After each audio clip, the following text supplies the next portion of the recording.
Hey, did you buy a video game this month? Chances are you did, because for some reason every developer and publisher decided to release their games in the same month. This was coined by a great man as the month of empty wallet. Since then I've used it as a term for months like these. So I'm going to review almost every major and a few minor releases of the month to total up how much your wallet would have suffered or could have suffered. So this video is just me ripping off someone else's style, but they've never made a video like this in like 6 years. Anyway, that's just how YouTube works. You rip off someone else's style and then slowly make it your own. Dragon's Dogma, Dark Arisen. PS4 port with the PS3 game that got ported to PC last year. If you can't run it on PC and have been wanting to play it, this port is good. All you really lose out on with this is mod support. Now hopefully Capcom will make a sequel. Forza Motorsport 7. If you like racing games and have an Xbox One, then this is the game for you. A Hat in Time. This game is very pretty and cute and the controls are very good. So it's nice to look at it and run around in. There's a divide for players in the levels loved and hated, but the biggest problem everyone told me is that the game is way too short. Now I'm going to cover the games that are being classified as October releases because they came out the end of September and are probably on October sales charts. Cuphead, a tough-as-nails platform shooter that is a callback to Days of Contra and Metal Slug.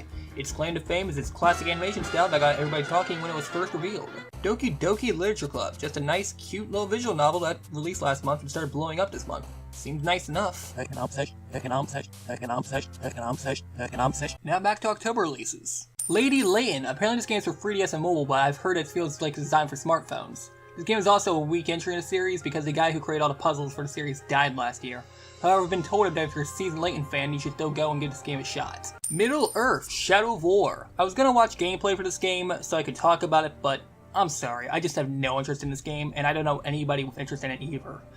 If you're really hurrying to play a new Arkham or Assassin's Creed game with loot boxes, then this is the game for you, I guess. The Evil Within 2. This game is a surprise hit of the month to me. It isn't amazing, but it's an extremely solid survival horror game that just does what it does really well. Hopefully we get an Evil Within 3. GT Sport. If you have a PS4 and like racing games, then this is the game for you.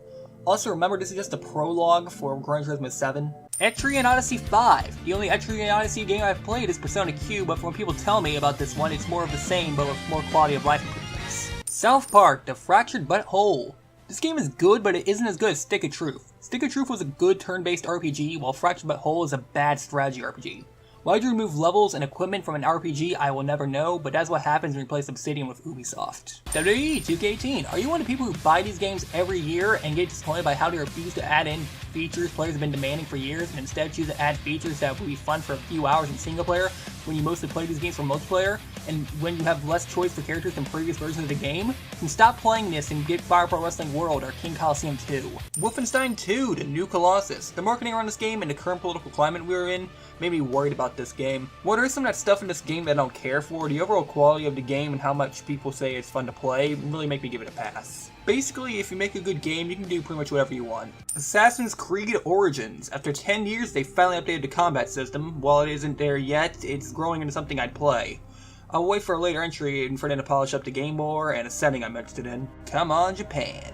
Super Mario Odyssey. Mario 64 and Galaxy are my favorite Mario games as a kid. Sunshine was also one I always wanted to play, but never got the chance to.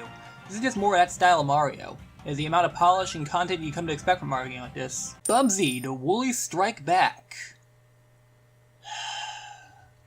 Fuck video games. Of all the series and characters that could still be getting entries in their series, this is the one that survives and keeps coming back. This is the problem with video games. The shit stains stay, and the polished works lose their shine.